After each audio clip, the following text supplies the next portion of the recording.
करेगा, सुखदेव ही इसका प्रचार करेगा।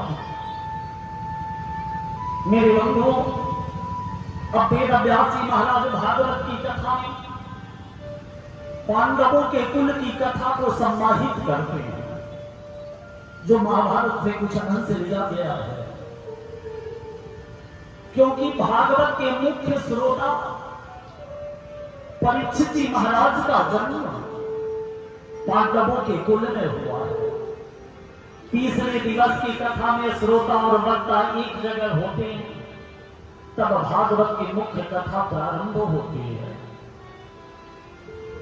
एक रोज की बात है, भगवान श्री कृष्ण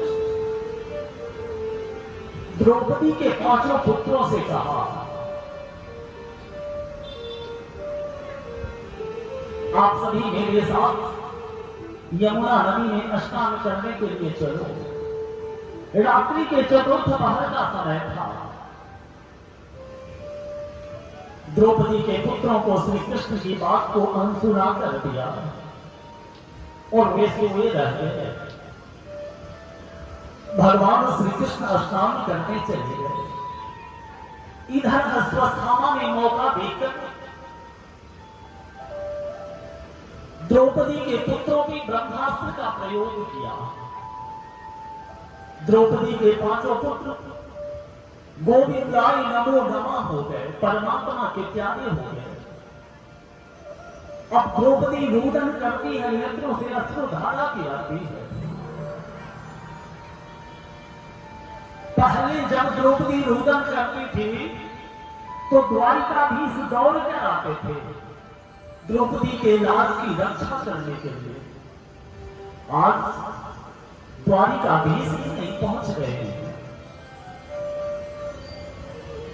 अर्जुन द्रौपदी के सामने वचन लेते हैं, जब तक मैं अपने पुत्र के हत्यारे को मृत्यु दंड नहीं दूंगा, घसीटते हुए तेरे सामने नहीं लाऊंगा, तब तक तुझे सांत्वना देने, ढाढ़स देने मैं तेरे पास नहीं आऊंगा। प्रतिज्ञा करके द्रौपदी प्रस्थान करते हैं। अश्वत्थामा के हाथ पैर को बांधकर रस्सी से रथ में लपेटकर घसीटते हुए लेकर आते हैं। इतने में भगवान श्री कृष्ण का भी आगमन हो जाता है। जैसे ही अश्वत्थामा के हाथ पैर को बंधी द्रौपदी देखती है, द्रौपदी कहती है, आप ये क्या कर रहे हो? अरे गुरु का पुत्र गुरु के समान होता है, उसे दंडित नहीं करना चाहिए, उसे क्षमा कर देना चाहिए। धन्य है मैया द्रौपदी, जिसके 5 पुत्र की जिसने हत्या कर दी। जब वह सामने आता है तो मैया कहती है, गुरु का पुत्र गुरु के जैसा, गुरु के बराबर होता है। शास्त्रों में ऐसा कहा गया है। भगवान श्री कृष्ण कहते हैं, द्रौपदी बिल्कुल सत्य कह रही है।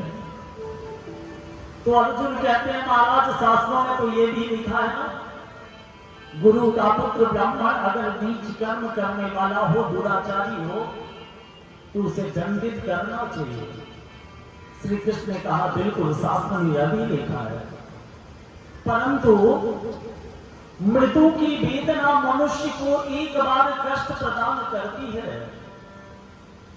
परंतु अगर विद्वान को अपमानित कर दिया जाए तो वह जब तक जीता है प्रत्येक रोज मृत्यु की वेदना से अधिक कष्ट प्राप्त करता है।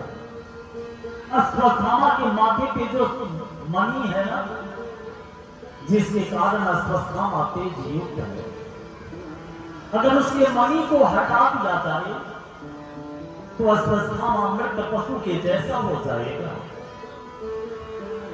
ये बात अर्जुन को अच्छी लगी।